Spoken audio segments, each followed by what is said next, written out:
You watched No Country for Old Men and thought, okay, that was intense, but also, wait, what? There's a killer with a weird haircut, a sheriff who barely blinks, and a story that ends without a classic showdown. But here's the thing, this isn't just a thriller. It's a quiet storm of tension, philosophy, and Coen Brothers wizardry. Let's break down what you didn't see in No Country for Old Men, the film that dared to confuse you on purpose.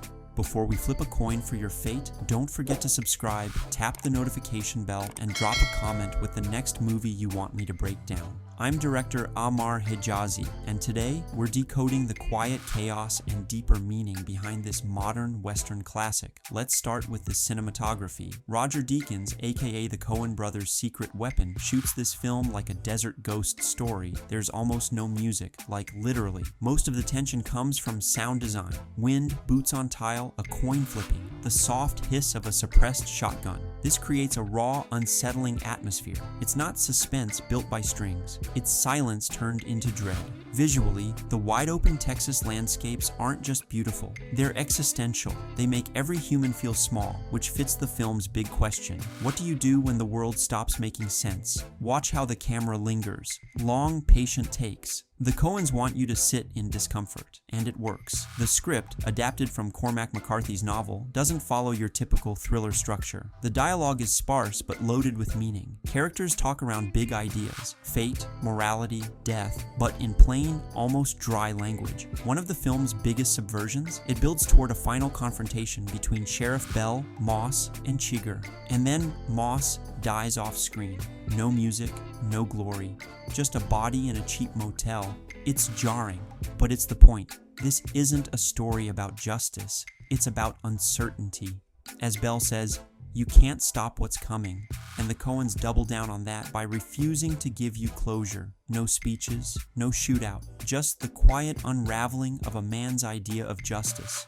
Javier Bardem as Anton Chigurh, terrifying, but not because he yells or acts wild, it's because he doesn't. His voice is calm, his movements are robotic, and that haircut, horrifyingly effective. He looks like a human glitch in the system. His weapon of choice? A cattle stun gun. That's not random. He sees people like animals, reduced to fate and chance. Tommy Lee Jones as Sheriff Bell brings the opposite energy. He's weary, soft-spoken, almost defeated from the first scene. He's the old man the title talks about, watching a world that no longer fits his sense of logic or law. And then there's Josh Brolin as Llewellyn Moss, the classic Coen protagonist, clever but doomed. He's not a hero, he's just a guy who got greedy and underestimated how deep the water was. The Coen brothers are known for their dark humor, but No Country for Old Men is where they go full bleak mode. There's still humor, like the scene with the gas station coin toss, but it's uncomfortable, philosophical humor, the kind that makes you laugh and then wonder if you should be worried. They strip this film of all the usual movie tools, no score, minimal dialogue, no big climactic fight, and that's exactly what makes it so powerful. This movie dares to say, what if evil doesn't care about your story arc? What if the villain walks away bleeding but alive, and that's it? Let's get into the details you probably missed. The coin tosses aren't just a gimmick. They're Chigurh's twisted way of giving people an illusion of control.